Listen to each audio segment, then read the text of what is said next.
tema que vamos a hablar el día de hoy. Yo soy Fernando y él es Rodrigo. ¿Qué tal? Buenas noches a todos. ¿Este no funciona, Martín? Es para grabar. Okay. Ya les voy a hablar de la cámara directo. Bueno, antes de iniciar la charla, creo que el tema del cómic a mí me gusta mucho, no solo porque me gusta leer cómics, sino porque veo que se confunde muchas veces cómic con superhéroes. Mucha de la gente que dice leer cómics, en verdad no lee cómics, lee superhéroes. Y no está mal. Creo que la verdad todos iniciamos leyendo superhéroes. A mí me siguen gustando, ya casi no los leo porque siento que están un poco estancados en sus propuestas. Pero bueno, la idea de esta charla pues es hablar un poco del cómic como medio de comunicación. Nos puede ayudar a tocar otro tipo de temáticas que sí se ha tocado en el cómic de superhéroes muchas veces y de manera muy bien hecha, pero que muchas veces se olvida. Simplemente hace unos meses, bueno, ya tiene un par de años, pero en verdad hace unos meses fue cuando explotó ya el escándalo. Hubo un movimiento en Twitter que se llamó Comic Gators, que era gente que se quejaba de la diversidad a todo nivel en los cómics de superhéroes, en particular en la industria estadounidense. Fue muy triste ver cómo la gente decía que por qué le daban chance de escribir cómics a mujeres negras, a lesbianas, homosexuales, por qué se incluían personajes homosexuales. La verdad es que fue triste ver esto. Muchos de los comentarios que ellos hacían son los típicos comentarios que podemos ver en redes sociales acerca de que las lesbianas solamente deberían escribir para lesbianas, que los gays solo deberían escribir para gays. Y la verdad se perdió ahí una oportunidad de tener una discusión más profunda y de veras lograr una verdadera inclusión en la industria de los cómics. Porque, bueno, y a menos de que Fernando me desmienta la tontería que voy a decir, pero yo sí siento que al menos en las dos grandes editoras de cómic de superhéroes, Marvel y DC, creo que sí lo que tenemos es una incipiente cuota de género, cuota de color, que yo creo que todavía le hace falta dar el siguiente paso para ser inclusiva. A pesar, yo creo que Marvel sí está tomando mayores cartas en el asunto, pero yo siento que todavía falta afianzar un poquito la inclusión a todo nivel. Y una de esas tantas inclusiones también es el discurso científico. Ahorita vamos a ver por qué, pero bueno, ya Fernando me dirá si dije una verdad basada o no. Tú me dices cuando las pases. Las tuyas son las primeras. Okay.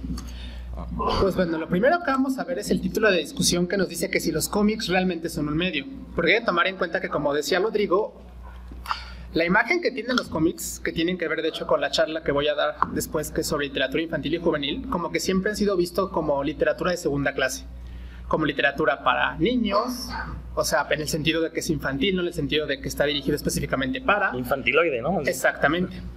Y entonces es cuando surge la pregunta, bueno, a través de los cómics se puede transmitir un mensaje político, un mensaje científico, un mensaje histórico, o realmente no. También una pequeña acotación, para fines prácticos del tiempo, vamos a hablar como de ejemplos muy puntuales y muy específicos del cómic occidental.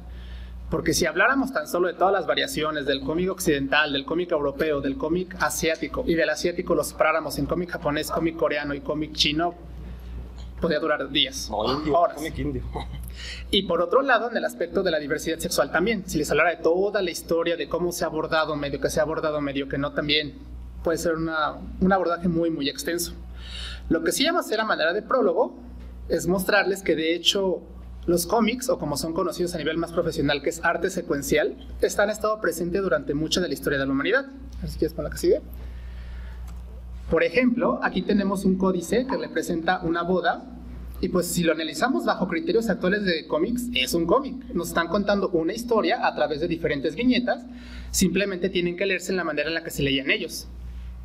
Es decir, lo que estamos también viendo en los últimos, yo diría, 20, 30 años, es que académicos están estudiando las novelas gráficas, los cómics y todo esto para encontrar un significado, para ver que no solamente son dibujos y palabras y ya, sino que tiene que haber una secuencia, tiene que haber una historia, aunque no necesariamente una historia lineal, puede ser una historia experimental, puede ser una historia contada de muchas formas.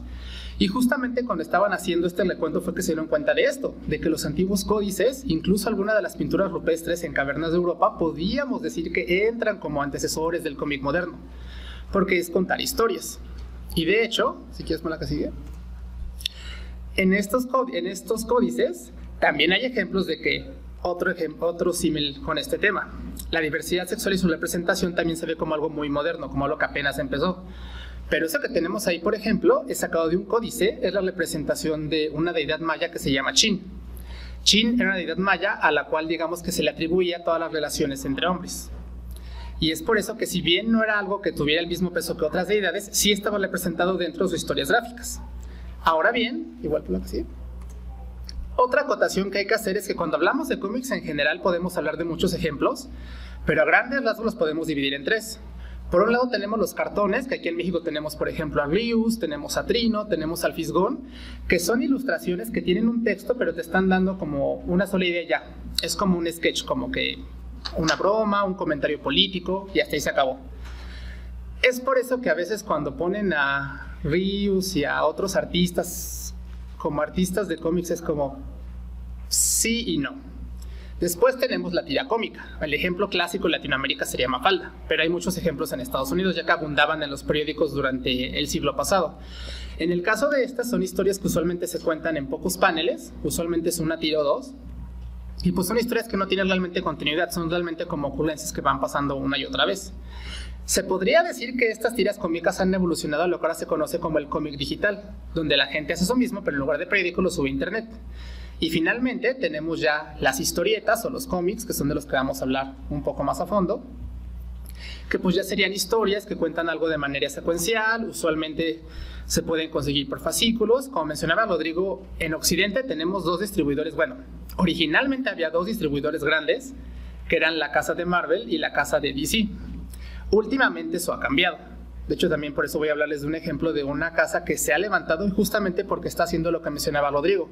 Se daban cuenta de que había creadores y creadoras muy talentosas, escritoras, artistas, coloristas, que pues estaban desgastando sus talentos en cómics, que además estaban sujetos a un rigor editorial muy fuerte.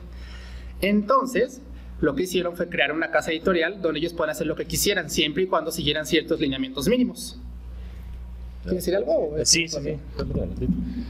Bueno, antes de continuar con los títulos que va a mencionar Fernando, creo que mencionó al inicio algo muy importante, esta idea que se tiene del cómic como literatura infantiloide, como, bueno, no como literatura, de hecho llamar literatura a los cómics a mí me parece una injusticia. Los cómics son un medio en sí mismo, no son literatura, no son dibujo nada más, es la mezcla de ambos y eso genera un medio muy diferente.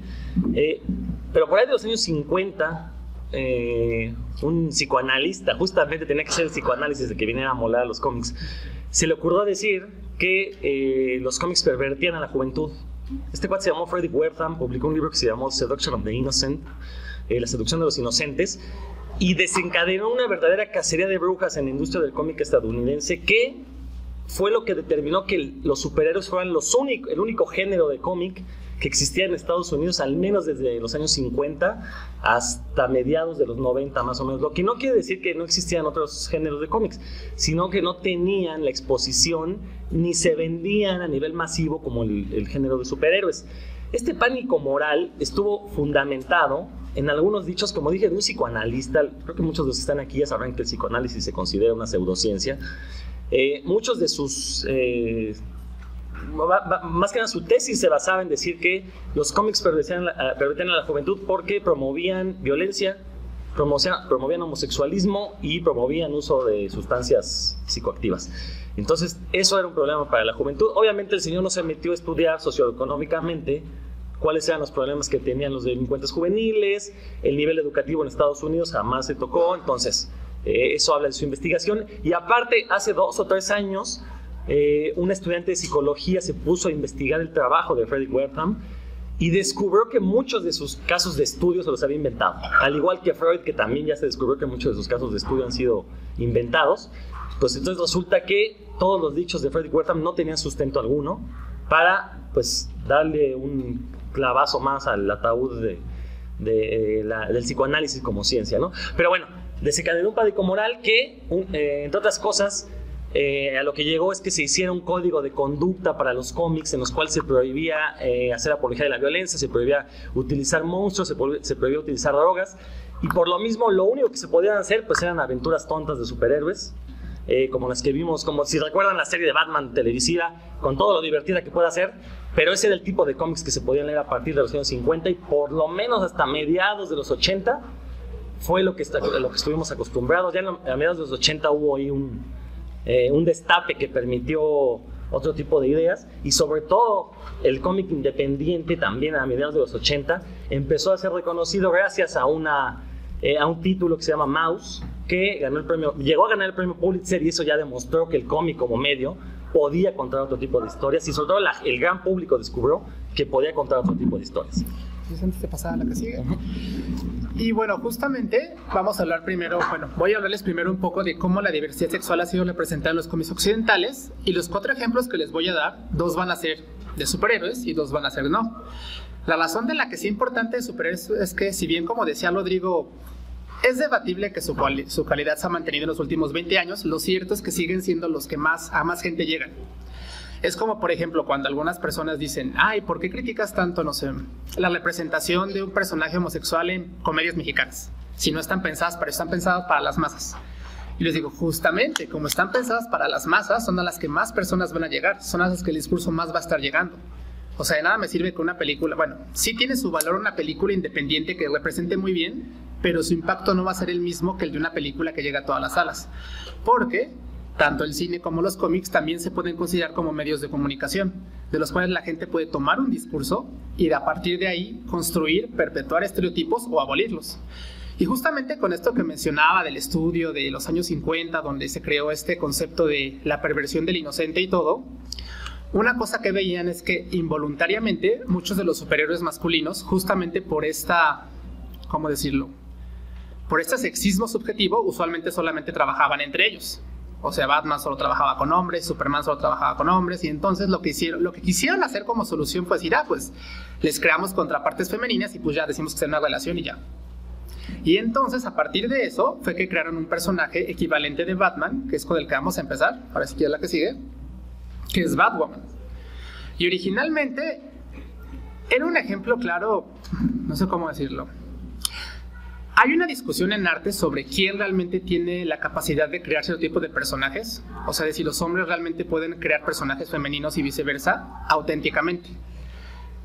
La Batwoman original era claro que estaba creado por hombres, y no solo por hombres, sino por hombres sumamente conservadores, porque sus armas eran cosméticos, solamente estaba pensando en casarse y otras cosas, y entonces pues sí, se notó que solamente era como para un relleno. Entonces, cuando los cómics pasaron de esa época tan purista y tuvieron su siguiente evolución, ella se perdió en el éter. Lo que pasó aquí es que la compañía de DC se separa de la de Marvel porque ellos cada cierto tiempo van como reactivando sus historias. O sea, son los mismos personajes, pero van partiendo de diferentes puntos. Entonces, por ahí del 2006, lo que se dieron cuenta es que pues justamente los reclamos tal vez no reclamos así en un tono muy fuerte, pero sí tenían la observación de que, oye, pues no estás teniendo ningún personaje de la diversidad sexual en tus historias. Entonces se les ocurrió volver a tomar este personaje de Batwoman y darle un giro, decir, bueno, ¿qué tal si en lugar de que sea el interés romántico de Batman, sale como una mujer lesbiana que es inspirada por él, mas no está relacionada con él, al menos no al inicio directamente, y tiene sus propias historias? Y fue así que la crearon. Originalmente tenían algunos problemas porque, de nuevo, parte de este debate de, bueno, ¿quién puede escribir personajes homosexuales, bisexuales y trans de manera correcta? Pues al inicio tenían algunos tropiezos y tenían algunos estereotipos que estaban repitiendo, pero eventualmente fueron afinando la serie y tuvieron muy buena calidad. Y la razón por la que elegí este ejemplo es porque si todas las cosas van como siguen, ella puede ser el primer personaje, ya fue el primer personaje femenino lesbiano que tuvo su primera serie, su propia serie donde ella era la protagonista en un personaje de relleno. Y tal vez el año entrante ella sea la primera superheroína que tenga su propio programa de televisión siendo de la diversidad sexual, lo cual ya es enorme. Porque si bien es cierto que han sido incluidos ciertos personajes, han sido incluidos de manera secundaria, pues esos no tienen el mismo impacto. Ahora, como le estaba diciendo, lo que pasa con DC es esto, que cada cierto tiempo van cambiando el esquema, cambiando el origen, entonces pueden jugar con las historias de ciertos personajes, con algunos más que otros. Con Marvel pasa lo contrario. Con ellos siempre han manejado que todos sus personajes siempre han sido los mismos, simplemente sus historias se han ido moviendo. Por ejemplo, tomando el más conocido, o de los más conocidos, que es Iron Man. Originalmente, él se creó en el contexto de la guerra de Vietnam, y paulatinamente lo trasladaron a la guerra que se dio en Afganistán por lo del 11 de septiembre y todo. Y constantemente están como cambiando esos detalles. Pero al cambiar el tipo de detalles, también se da la oportunidad de cambiar otro tipo de detalles. Si quieres, pasa al siguiente ejemplo, que es el caso de Iceman. Iceman fue un personaje hasta cierto punto secundario, a pesar de que fue de los primeros mutantes que se tuvo, porque siempre era como el chico gorito de relleno, el que estaba ahí porque pues era el que hacía las bromas y todo. Pero entonces a uno de los escritores se le ocurrió decir, bueno, ¿y por qué no hacemos una historia donde él se encuentre con él mismo más joven? Porque digo, los viajes del tiempo siempre se dan ahí. Y entonces en un contexto más moderno se confronta y descubre que siempre ha sido homosexual de closet. Esta historia causó muchísimo revuelo, porque por un lado había mucha gente que decía que era un personaje metido a manera de cuota. Lo cual pudo haber sido cierto, excepto que le dieron su propia serie, y no solamente le dieron su propia serie, sino que le dieron a un escritor que era no heterosexual, porque no se define ni como homosexual ni como bisexual, para escribirlo. Un escritor que tiene historias independientes bastante buenas. Y además lo que hicieron ahí fue decirles, a ver, ¿cómo es que no les importa, no sé, detalles como el 11 de septiembre y eso, pero sí les importa la sexualidad de alguien? Porque es necesario que tengamos que justificar que un personaje no sea heterosexual, pero no hay que justificar que sí sea heterosexual. Entonces por eso este personaje es muy interesante por eso, porque tomaron a alguien que estaba ahí de relleno, que la verdad no tenía muchos usos, le dieron un giro y de repente a todo el mundo le importó por eso. Actualmente hay una serie de él que sigue siendo publicada, va a terminar me parece que por ahí de febrero, puede que tenga otro un poco más adelante, aunque a pesar de esto él sigue siendo el único, a reserva de que se me esté olvidando alguien, personaje hombre homosexual que ha tenido su propia serie en Marvel. Puede tener algunas críticas, porque por ejemplo lo que sí le dijeron a algunos, que es muy válido, es que ¿por qué lo hicieron homosexual y no lo hicieron bisexual? Dándole más visibilidad a los personajes bisexuales. Pero bueno, ese es un discurso un poco más... Es un debate como un poco más quisquilloso. Como yo siempre les digo, pues como no tenemos tantos, hay ciertas cosas que les podemos dejar pasar. Pero bueno, así como mencionaba Rodrigo, cuando salió el cómic de Maus, como que abrió esta brecha para que otro tipo de narrativas llegaran al medio gráfico. Y ¿quieres algo? Sí, acerca de Iceman, yo la verdad no he leído este título. Ahorita que lo dices, pues voy a buscarlo para ver de qué va. Suena muy interesante. Pero también recordar que en la película de X2, la segunda parte de X-Men, tiene una escena muy poderosa justamente de Iceman con sus padres, donde los padres le dicen, ¿has intentado no ser mutante? Obviamente sabemos que las películas, al menos la trilogía original de X-Men, era una metáfora sobre el homosexualismo. Bryan Singer, su director, al menos de las dos primeras, es homosexual, abiertamente homosexual. Entonces lo que hizo con los mutantes fue hablar en realidad del homosexualismo, ¿no? Y esta escena es impactante cuando ven la película, y no me extraña que hayan elegido a Iceman justamente para sacarlo del closet, porque ya en la película pues se había sembrado esa idea de que pues él era diferente, a pesar de que en la película pues todos son diferentes porque son mutantes, ¿no?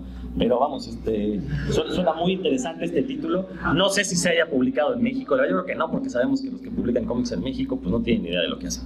Pues, de hecho, bueno, últimamente como aparte ha tenido como un auge más, como yo diría de unos 5 años para acá, como ha tenido como un resurgimiento, por así decirlo, ahora muchos títulos están llegando mucho más a las librerías y a las tiendas de revistas en México que antes.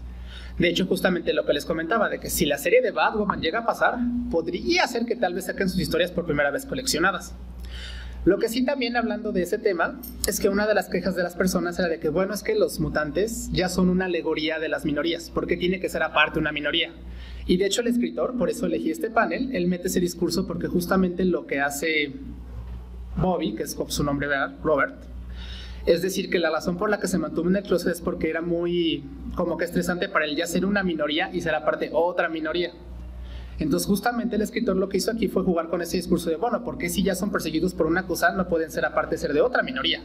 Es como romper esta idea de que solamente cada quien puede ser discriminado por un aspecto de su vida y no por varios. Es por eso que se me hizo bastante interesante este caso. Aparte de que el escritor es bastante interesante sus trabajos independientes, si pueden checarlo, y creo que ha hecho un trabajo muy... Es Sina Grace, es uno de origen, me parece que es italiano, y su trabajo independiente es muy interesante porque habla mucho como de esta etapa de su vida donde está terminando sus 20s, pero no tiene una relación estable, pero no sabe si la quiere, y aparte quiere ser un artista, lo cual pues ahorita, bueno, nunca ha sido una profesión fácil, pero ahorita especialmente no es una profesión fácil, y es bastante interesante su discurso. En fin, como les iba comentando, aparte de los cómics de superhéroes, que son los que más se leen y más venden y más presencia tienen en otros medios, lo cierto es que, como mencionaba Rodrigo con Maus, también hay otros que son novelas gráficas, que son piezas ilustradas a través de las cuales se pueden contar historias. Maus fue un parteaguas porque a través de usar prácticamente una fábula donde los nazis eran gatos y los judíos ratones, contaron toda esta historia de la persecución del Holocausto y sin hacerla muy gráfica te pasaba el impacto emocional. De manera similar hay otra novela bastante buena, si quieres poner la que sigue. que se llama Mundos Diferentes, que de hecho en 2016 se publicó por primera vez en español por la editorial Asbury, que es una editorial al habla hispana. Originalmente, de hecho, esta serie se publicó por DC en una línea que tienen que se llama Vértigo, que está dedicada como a series un poco más alternativas. Y en esta lo que hace el autor, que es Howard Cruz, que bueno, él escribe y la dibuja, es justamente retratar una historia que él dice que está inspirada en la suya, pero no es exactamente la suya, de un chico que vive en Estados Unidos en los 60 y está descubriendo su homosexualidad, a la vez que está descubriendo que la ciudad donde vive pues no es tan bonita como parece, porque hay mucho racismo en el ambiente, porque le está tocando justo todo este auge del Ku Klux Klan y todo, y a través de varios paneles en blanco y negro logra contar una historia bastante interesante.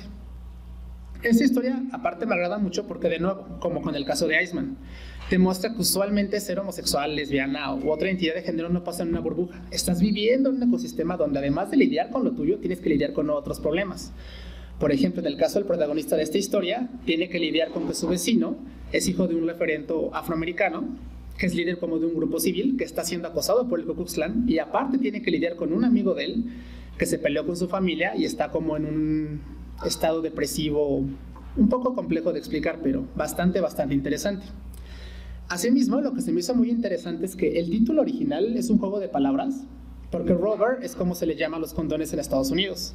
Y de hecho, una de las muchas cosas que le pasa al protagonista es que como en los años 60 no se sabía mucho de los condones, él usa un condón caducado sin saberlo la vez que intenta probar la heterosexualidad y acaba embarazando a alguien. Justamente por eso se refiere a su hija como eso, como un stock rubber baby. Pero al mismo tiempo, ese juego de palabras puede significar que él mismo se consideraba como muy infantil hasta aceptar quién era realmente. Es decir, era algo así como un bebé de hule, por así decirlo. Obviamente traducir esto es un poco difícil al español. De hecho, en la edición de Asbury hay un prólogo donde el traductor especifica que pues, se le hizo muy difícil hacerlo, que consideraron el título alemán que se traduce algo así como En las puertas del cielo, pero que se le hizo muy interesante porque es muy simple y a lo mejor no es un juego de palabras tan interesante, pero sí transmite el mensaje de que a través de este libro vas a conocer cómo diferentes medios pueden colisionar. ¿Y qué es algo de esto? Sí. Bueno, nada más. La mayoría de los cómics que se van a mencionar se consiguen en México. Stock Rubber Baby ya está en las librerías, en las grandes cadenas de librerías, ya lo encuentran en español. Y como dice Fernando, es un cómic muy interesante porque a la par que descubre su homosexualismo, el personaje principal también está participando en la lucha civil de los negros en los años 60 en Estados Unidos, ¿no? Entonces se da esta cuestión de que el cual se da cuenta que no se trata nada más de luchar por los derechos de uno, sino si tú vas a luchar, exigir derechos, pues debes de apoyar a los demás que también les hacen falta y que también nos están exigiendo, ¿no? Y es un discurso muy interesante. No sé si esto cuente como interseccionalidad, ¿no? Sí, lo que hace el personaje, ¿no? Y a manera ya como de crítica negativa, que es algo que yo noté, creo que también el autor peca de que sí es un poco misógino. Yo lo noté un poco así. Los personajes femeninos son, creo que no tienen la fuerza que tienen los personajes masculinos. Pero creo que, vamos, la intención del autor no era pues hablar de todas las minorías posibles, sino bueno, que las mujeres no son minoría. Pero bueno, habla muy bien de los homosexuales, habla muy bien de los negros, pero creo que en el caso de las mujeres sí se nota ahí un dejo de la cultura machista en la que él obviamente nació y creció, ¿no? Sí, digo, lo cierto es que como su historia estaba más enfocado hacia el lado homosexual, pues es como lo decimos también, o sea, es muy difícil cubrir todas las cuotas. Y sobre todo cuando es un producto artístico, pues es difícil como exigirle a alguien que haga todo. Lo que sí es que, si bien no les da tanto espacio, yo siento que sí presenta una buena diversidad de ellas. Porque, por ejemplo, tienes a la chica que él embaraza por accidente, que decide dar el bebé en adopción y pues no cae en este cliché de, oh, es que es mi hijo, sino que lo deja en adopción y ya, pues no mira atrás. Pero por otro lado tienes a su hermana mayor, que es como la mujer sufrida, que vive con el esposo que comete abuso emocional contra ella. Pero por otro lado dices, bueno, es que sí hay personas así en la vida real. Entonces, ¿en qué punto haces eso? ¿En qué punto haces aquello? Pero es cierto, es un aspecto que podría mejorar, podría profundizar un poco más. Y toma en cuenta que lo escribió en los 80, ¿no? Entonces también, y también fue inicios de los 90, ¿no? Todavía no estaba tan claro esta visión de este enfoque de género, al menos en el cómic, ¿no? De hecho, por ejemplo, uno de los ejemplos que iba a traer, pero no lo traje porque primero es un poco difícil conseguirlo aquí en México, a menos que sea por internet. Y segundo, tuvo un par de críticas justo de lo que mencionaba. Es una antología que sacó DC Comics el año pasado, que fue a beneficio de las víctimas del tiroteo que hubo en la discoteca en Orlando, que se llama justamente, que bueno, aparte de que el título es el peor título que le pudiera haber puesto. Le pusieron Love is Love. Una crítica que le hicieron fue de que, oye, está muy padre esto, pero ¿por qué invitaste a puros hombres homosexuales blancos a participar? ¿Por qué no invitaste a ningún hombre homosexual de color? ¿Por qué no invitaste a ninguna mujer? ¿Por qué no invitaste, o sea? Entonces, y digo, las historias son muy padres porque lo que hicieron fue invitar como a creadores muy importantes a que hablaran de cómo se sintieron acerca de la tragedia, pero pues las cosas detrás de cámaras también son medio importantes. Y bueno, como les mencionábamos al inicio, originalmente estaban estas dos grandes editoriales que eran las que controlaban el mercado del cómic en Estados Unidos. Pero lo que pasó en los 90 es que varios de esos artistas y escritores se dieron cuenta de que la gente los seguía a ellos, no seguía tal cual a las editoriales. Bueno, la gente que ya tiene un poco más de experticia del tema. Digo, hay gente todavía, es una broma que hacían de por qué eligieron a Batwoman para hacer lo que muchos de los fanáticos de cómics siguen a Batman a donde sea y como sea. No les importa quién lo escriba, no les importa el artista, solo siguen. Pero estos creadores lo que hicieron fue decir, vamos a fundar nuestra propia editorial donde no tenemos reglas, más que las reglas básicas de cualquier producto literario o artístico. Es decir, que hay una línea editorial en cuanto a calidad y todo, pero que no nos restringamos en cuanto a temas. Esta línea se conoció como Image Comics. Originalmente sacó unas cosas muy... nefastas, dilo. Sí, muy terribles. Pero después en los 2000 tuvieron un éxito con un cómic que seguramente todo el mundo aquí ha escuchado, que es The Walking Dead. Y gracias a ese cómic independiente en blanco y negro que logró en su momento vender más que Batman, que hasta esa época era el que más vendía en Estados Unidos, fue que pudieron darse el lujo de poderle pagar a creadores mucho, ahora sí que de un poco más talla y darles mucho más libertad. De hecho, a partir de esto, editoriales aquí en México como son Camite y Panini, si no me equivoco, están trayendo series que ellos publican acá. Pero hay una serie en particular que llamó mucho la atención, que es la que les quiero presentar, que se está publicando en español por si la llegan a ver, que se llama The Wicked and the Divine. No intentaron traducir el título, lo cual agradezco mucho porque el juego de palabras se hubiera perdido muy feo. Pero bueno, esta serie es muy interesante por varios aspectos. El primero es que el escritor dice que finalmente los superhéroes son famosos porque la humanidad siempre ha adorado como a las deidades. Si lees mitología griega o mitología nórdica, entre eso y historias superiores no hay mucha diferencia. Son personas con habilidades sobrehumanas que están resolviendo problemas que tenía en ese momento la sociedad pero que no querían abordarlos. Entonces lo que hace en esta historia es que dice, bueno, ¿qué tal si los dioses nunca se fueron? Así que en este universo, cada 90 años, los dioses van reencarnando en personas que son famosas en su momento. Por ejemplo, cuando aborda el siglo XIX, todos los dioses reencarnan en los escritores románticos. En esta Mary Shelley, en las hermanas Bronte. En principios del siglo XX reencarnan en los escritores que ya son un poco más diferentes. En Virginia Woolf, en Ernest Hemingway. Pero para el siglo XXI, que es donde está ambientada, reencarnan en estrellas pop. Porque él dice que justamente ahorita las estrellas pop son como las dioses del momento. Y aparte juega con lo que dijo en su momento Andy Warhol, de que todo el mundo tiene 15 minutos de fama, porque estos dioses solamente tienen 2 años para vivir y después se les acaba el tiempo y todos se mueren. Lo que también se me hizo muy interesante es que él de entrada hablaba de que, bueno, en las antiguas culturas no se ponían a ver de que si era heterosexual o homosexual, no. Si lees los mitología griega o incluso mitos sumerios, había muchos dioses que no se identificaban plenamente como heterosexuales. Y de hecho todas las deidades que él pone son, se podría decir, bisexuales porque todas tienen relaciones con todos. Pero aparte hace algo que es muy poco frecuente y que a mí se me hizo muy bueno, que una de las personas que fue elegida para hacer esta deidad es una mujer trans. Y de hecho le dio su propia portada, que es la que sale ahí. Ella es la diosa nórdica que es, no estoy seguro cómo se pronuncia, es Uther, que supone que es algo así como la versión de mitología nórdica del destino. Pero lo que es muy padre es que habla de ser una mujer trans, pero su historia no es sobre ser una mujer trans, su historia es como la de los demás. Y aparte le da su propia portada, lo cual parece poco, pero si en personajes homosexuales y lésbicos estamos muy mal en cómics, en personajes trans estamos por los suelos. De hecho, justamente los productores de una serie que está ahorita en televisión, que es la de Supergirl, decían que decidieron incluir una superheroína trans porque estaban viendo que en los cómics no había. Y que a lo mejor si lo hacían primero ellos, iban a inspirar a ellos para meter a alguien hacia ahí. Esta serie además es muy interesante porque al ser una serie independiente pues pueden meter desde cosas muy extremas, pueden meter juegos artísticos bastante interesantes y sin meter un comentario político que a veces es muy directo, te cuentan una historia que te hace reflexionar de, bueno, ¿en qué momento uno solamente es fanático y puede pasar a ser creador? ¿Y en qué momento el producto que estamos consumiendo puede cambiar nuestra vida o no? No lo he leído, entonces no te puedo apoyar nada. Pero bueno, me parece muy interesante este tipo de títulos, como bien menciona Fernando, son las editoriales independientes las que están ahorita llevando la pauta en Estados Unidos, afortunadamente. De hecho, la gran crisis que están teniendo ahorita tanto Marvel como DC, pues se debe a eso, que no han logrado diversificar sus historias, no han logrado salir del nicho de los superhéroes, y realmente la gente ya se cansó. Y eso se nota en las ventas. El hecho de que una editorial como Image, que ahorita ya le esté comiendo un gran pedazo del pastel a Marvel y a DC, pues tiene que ver con que tiene una mayor diversidad de títulos que le llegan a otro público. No es el típico chavito que le da por leer al Hombre Araña. Ya le están llegando a mujeres, sobre todo con Image. El título de Saga, que se publica en México, también muy recomendable.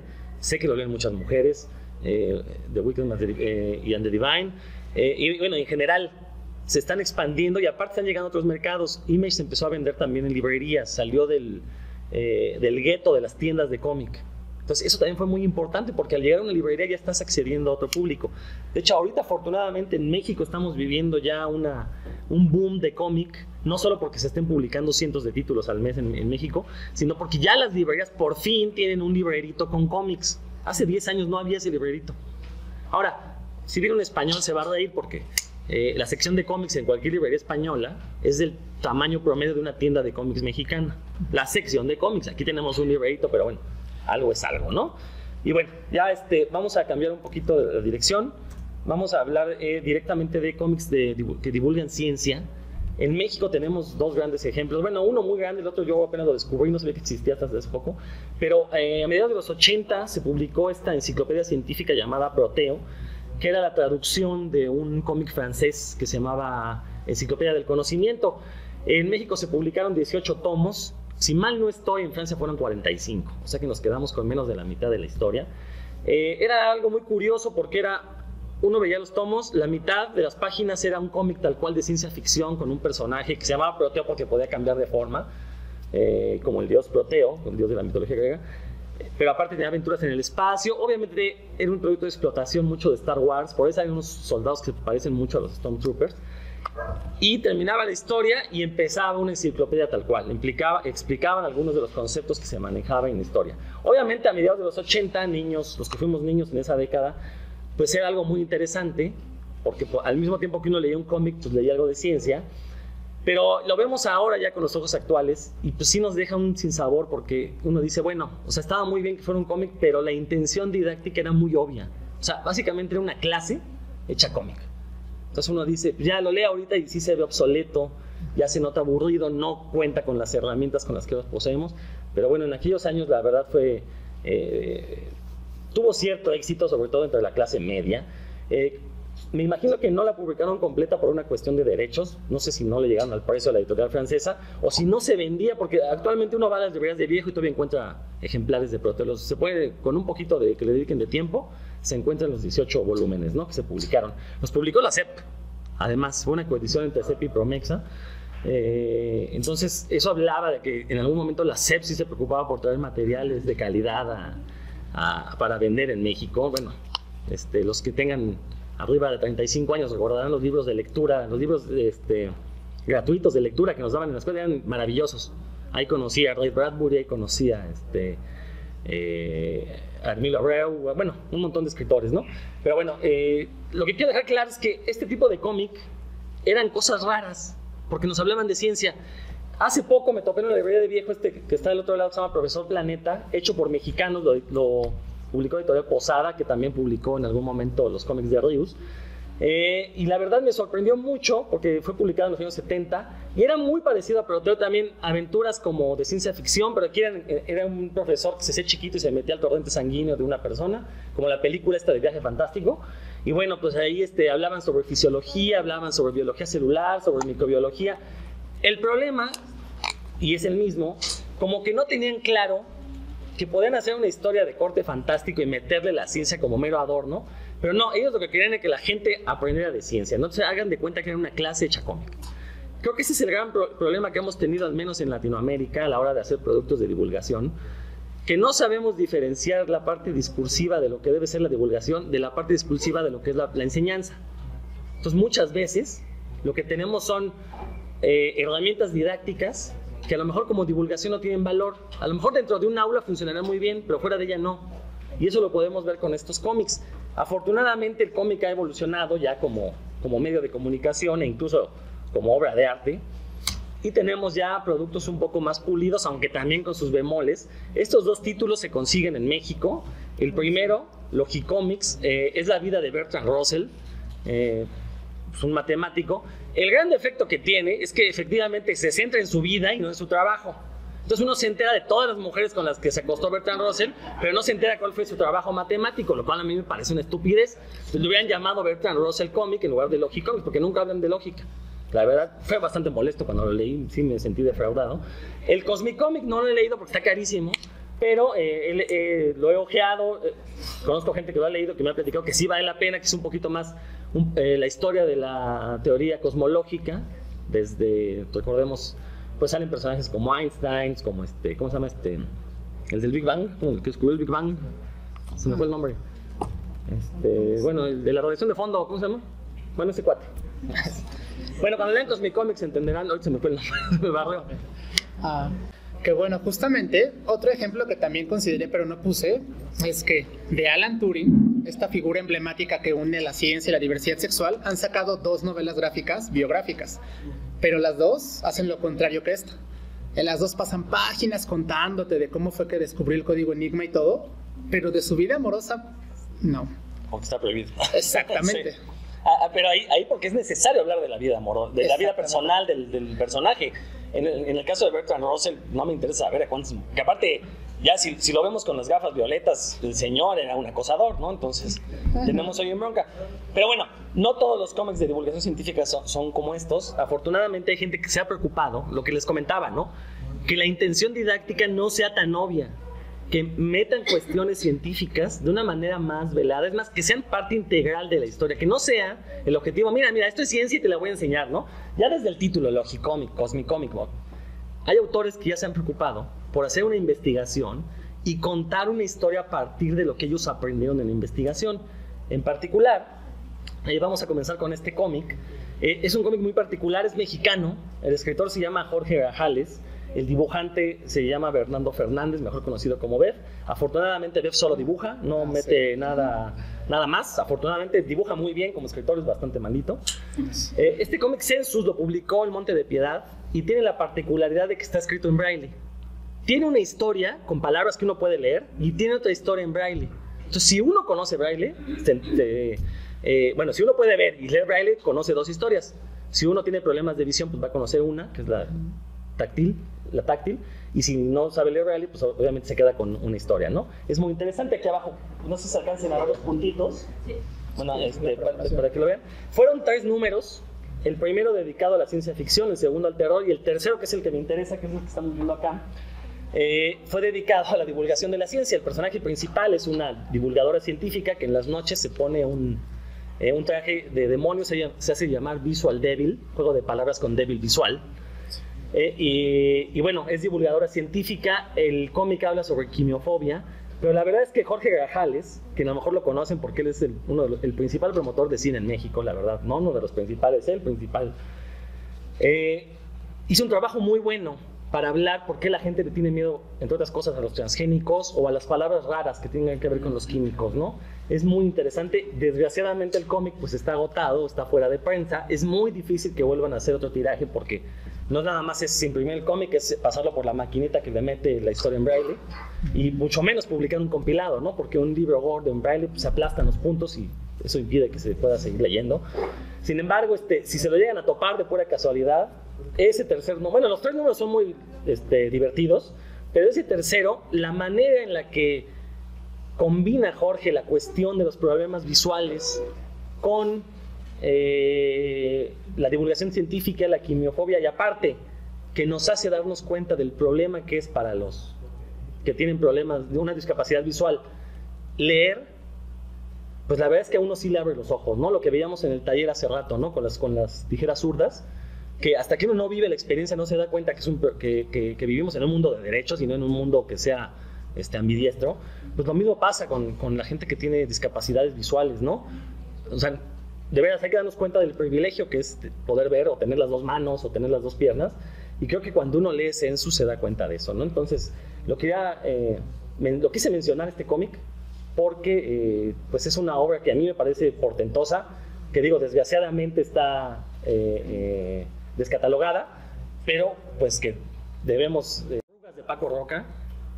No solo ha ganado los más grandes premios de cómic en Europa, también es un cómic, el nombre hace referencia a la tercera edad, se llama Arrugas porque es un cómic donde los personajes principales son viejitos. ¿Cuándo han visto un cómic donde el personaje principal sea un viejito?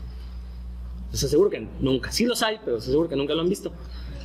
Y aparte, no solo eso, el personaje principal es un viejito, o gente de edad avanzada, si utilizamos otro lenguaje, que está comenzando a sufrir los estragos del Alzheimer.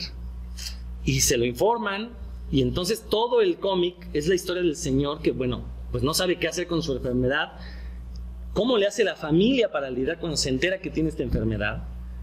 Y vamos, la investigación que hizo Paco Roca, incluso muchos de los diálogos de las personas son diálogos que la gente le dijo en entrevistas y él los metió a la historia. Sin embargo, en ningún momento el autor hace pausas dentro de la historia para decirle Alzheimer es una enfermedad que se ocasiona por esto. No. Simplemente a través del actuar de los personajes conocemos acerca de la enfermedad, de lo que realmente es el Alzheimer, y no solo de lo que es la enfermedad, sino de lo que significa para el entorno social del enfermo. Y es una historia muy fuerte, que afortunadamente no es una historia melodramática, es una historia bastante realista, con los pies muy bien puestos sobre la tierra, porque su intención no era hacer llorar, su intención era hablar de lo que significa tener Alzheimer, al punto que la Asociación Española de Alzheimer lo usa como folleto para dar a conocer qué es el Alzheimer entre la gente que está sufriendo el problema. Se lo ponen a leer. Hay una adaptación a cine, es una caricatura. Le cambiaron algunas cosas, la hicieron un poquito más melodramática, más rosa. Yo recomiendo mejor leer el cómic, se consigue en librerías en México, vale mucho la pena. Y al menos en Puebla, las bibliotecas de aula, no sé si sepan, pero en las escuelas públicas, dentro del aula hay un anaquel lleno de libros que les da la sed que nunca abren, pero al menos en Puebla tienen Arrugas, porque Roberto Murillo, un amigo mío que se dedica a promover la lectura a través del cómic, hizo las gestiones necesarias para que Arrugas entrara a las bibliotecas de aula en Puebla. Entonces, por lo menos en México se puede conocer, y la verdad es que les aseguro, es más, les hago la apuesta, léanlo y si no les gusta, después me lo reclaman, pero les aseguro que les va a gustar, o sea, no hay vuelta de hoja. No conozco a nadie que diga que Arrugas es malo, desde el nivel dibujo a nivel narrativo. Entonces, y le digo, ¿por qué lo utilizo como ejemplo de divulgación científica cuando no era la intención del autor? Simplemente porque el autor hizo una investigación muy a profundidad, entendió perfectamente lo que era la enfermedad y se fue a platicar con enfermos, con familiares, y a partir de eso hizo su historia, sin querer restregarnos en la cara lo mucho que sabe sobre el Alzheimer, como cierto autor mexicano lo está haciendo con un cómic que acaba de publicar acerca del autismo, que, por cierto, hablando de autismo, ese autor mexicano no está haciendo más que fusilarse. Este cómic también español, llamado María y yo, acerca de un padre y cómo ha lidiado con el hecho de que tiene una hija autista. En este cómic es la historia de ambos, por eso se llama María y yo. O sea, es la historia de cuando ellos se van de vacaciones, cómo le hace para viajar en el avión con una niña autista. Explica que muchos de los comportamientos que tiene la niña. Y sin embargo, uno nunca le queda claro qué es el autismo, porque tampoco era su intención. Él simplemente quería cortar la historia de cómo vivir con una persona autista genera una vida completamente diferente, ¿no? Este cómic tiene una secuela que no he tenido oportunidad de leer, salió, si mal no estoy, hace a lo más 2 años, se llama María cumple 20 años, pero María y yo también tiene una película, está narrada de manera documental, se puede ver gratis de manera legal en internet, si tienen algún problema con las versiones piratas, bueno, esa sí está de manera legal. El autor es Miguel Gallardo y su hija María Gallardo. La pone como coautora porque parte de la historia es el comportamiento de María. Entonces, por lo menos le da el crédito, ¿no? A diferencia del autor mexicano que le pone el título a su cómic, el título del nombre de su hija, pero más bien es una autoconmiseración de él, como lo mal que se sintió cuando supo que su hija tenía autismo, ¿no? La verdad, no voy a decir su nombre porque no merece ni siquiera que lo vayan a ojear a las librerías. Mejor busquen María y yo, que también se consigue en México, y que también nos va a abrir mucho los ojos acerca de esta cuestión del autismo, sobre todo, y yo ahí aplico el mea culpa, muchos hemos hecho el chiste, la mala broma de decirle a alguien, parece Sheldon, tienes Asperger, porque ahora el Asperger ya no se considera una discapacidad aparte, ya ahora es parte del espectro autista, Entonces, a partir de que yo leí María y yo, me di cuenta pues que pues, sí, no tenía yo por qué andar haciendo esos chistes tontos, ¿no? Y comparar a la gente, cuando de veras hay gente que está dándose cuenta que es muy difícil vivir con una persona, y si es difícil para alguien vivir con una persona con autismo, imagínense para los propios autistas, ¿no? Lo que debe ser vivir en una sociedad en la que no estamos acostumbrados a respetar y entender la otra edad, ¿no? Entonces, no sé si quieras interrumpir, ¿ves? O si digo tonterías también. Solo que de esa otra historia que mencionas, diré que al menos el caricaturista ya entendió mejor cómo hacer arte secuencial. Bueno, no pienso leerla entonces. No sé, pero sí es bastante malo. Sí, pero sí. Sí, pero también como menciona, es un poco difícil hablar de estos temas. A pesar de que, de nuevo, en España y en Estados Unidos, esto ya tiene años y años que pasa. En Europa en general, ¿no? Sí. Hay, por ejemplo, novelas gráficas que hablan de personas que lidian con trastorno bipolar, que lidian con la adicción de su padre o su madre. O sea, realmente es un medio muy útil para hablar de un problema, de una temática, como dices, sin intención de sentarte y educarte, que de hecho también tiene que ver con la siguiente plática. Te transmite una idea en general, y ya si te quedas picado y quieres saber más, pues puedes hacerlo, y si no también, no le demerita valor a la historia. Que de hecho ese es el objetivo de la divulgación, dejarte, introducir la semillita y que uno sea el que vaya a buscar mayor información. La buena divulgación, bueno, en el caso de científica, porque yo soy divulgador científico, pero la buena divulgación no es aquella que te explica todo, es aquella que te pica la curiosidad y hace que tú vayas a averiguar más sobre el tema que uno vio, ¿no? Y creo que estos cómics lo logran.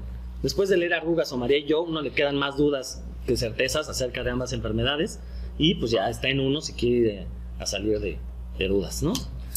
Y bueno, moviéndonos un poquito en el espectro de lo que es la divulgación, obviamente no podía irme sin hablar un poco acerca de feminismo. Desgraciadamente yo en esto de los cómics feministas tengo poco tiempo que me metí a leer. Sin embargo, no quise retomar un cómic que habla sobre una mujer feminista, sin embargo está hecho por un hombre. La verdad, pero me parece una muy buena historia, sobre todo la vida de Margaret Sanger me parece muy muy interesante. Este cómic Woman Rebel, que también se consigue en español, se llama Mujer Rebelde, también lo edita Stiberdi también. Digo, Stiberdi es mi editorial favorita actualmente. Margaret Sanger fue una de las primeras feministas en Estados Unidos, pero es muy curioso porque pues el feminismo no ha sido un movimiento estancado. O sea, las feministas de principios del siglo XX, para estándares del feminismo actual, serían machistas. Y este es el caso de Margaret Sanger, una señora que estaba a favor de la educación sexual, y de hecho muchos de sus materiales eran acerca de la educación sexual, pero la señora estaba en contra del aborto, por cuestiones religiosas, obviamente. Pero ella decía que el aborto podía evitarse si se educaba sexualmente a las personas, que no tenían por qué llegar a abortar si no se embarazaban. Entonces ella promovía mucho, editó varios panfletos acerca de salud sexual muy interesantes.